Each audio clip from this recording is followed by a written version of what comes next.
De la houle stationnaire et du vent onshore entre midi et 2 sur la Cano. Bonjour à toutes et à tous. On a un temps qui est variable à couvert avec quelques gouttes. Il fait frais, la température extérieure est à 15-16, la température de l'eau à 18. Cet après-midi, un temps variable, une température à 18. La marée est actuellement en train de finir de monter. Le plein eau est à midi 55 avec des coefficients petits et landais de 40. Et sur cette fin du montant, le vent offshore n'a pas tenu comme je l'avais prévu. Il est passé onshore comme je ne l'avais pas prévu. Et il s'est renforcé, il est modéré. Donc au début de la vidéo, c'est donc le vent, il est ouest-sud-ouest. Début de la vidéo, il est faible à modéré, 1 à 2 Beaufort. Et fin de la vidéo, c'est quand même du modéré. Il y a 2 Beaufort établis, des petites rafales à 3. Drapeau tendu, plan d'eau ridé à un peu de clapot. Des faces de vagues qui sont ridées à lisse. Une houle qui devient multipique. Et cette houle qui est entretenue par le vent onshore est stationnaire en taille. On ne peut pas dire que ça baisse. Même si ça baisse sur la bouée là, on voit les vagues, on se dit, bon, il y a la même taille, c'est pareil. Il y a 1 mètre, 1 mètre 20 en déferlement régulier.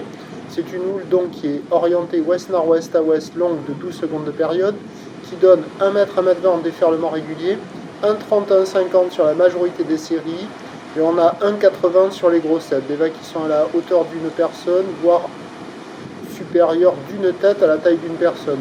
Avec la marée qui haute, il y a quand même de belles zones de contournement. Les vagues sont sélectives à réserver pour des surfeurs confirmés. La note elle baisse, ça vaut 2,5 sur 5. Là vous voyez un surfeur qui va faire un joli tube après là, qui rentre à l'eau, mais maintenant en fin de vidéo vous allez voir il n'y a quasiment plus personne à l'eau, tout le monde est sorti avec le vent qui s'est levé. Bon, il ne va pas prendre énormément là sur la fin du montant, mais dès que la marée va se mettre à descendre là, le vent va se lever et ça ne va pas s'arranger. Donc on a des conditions en dégradation qui valent tout juste la moyenne. Il y a encore quelques bouts, mais attention, dès que la marée va descendre, le vent va se lever et ça ne va pas s'arranger.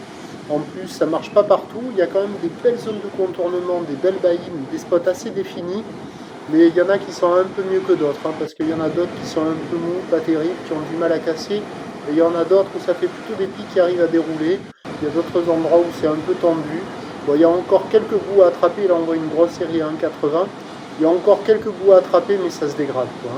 Et puis l'évolution pour le reste de la journée nous donne un train de houle qui va être en légère hausse, mais l'un dans l'autre, on aura la même taille. Par contre, le vent, il va se renforcer sur la descendante. On attend à 17h 1,80 m.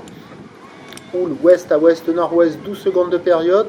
Et le vent ouest-sud-ouest, 4-5 Beaufort. Peut-être y avoir des rafales à 5-6, mais la dernière... mise à jour du modèle donne un vent un peu moins fort que prévu, mais bon, avec le descendant et le vent qui va être soutenu, ça sera carrément moins bon. Oh là là, joli tube. On le valide même s'il glisse à la sortie du tube. Et donc le meilleur créneau c'était ce matin, encore bon ce midi, plus mauvais créneau cet après-midi. Je vous tiens informé sur l'évolution des conditions sur le 08 92 29 78 73 à 14h.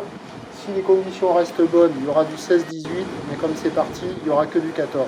Bonne journée.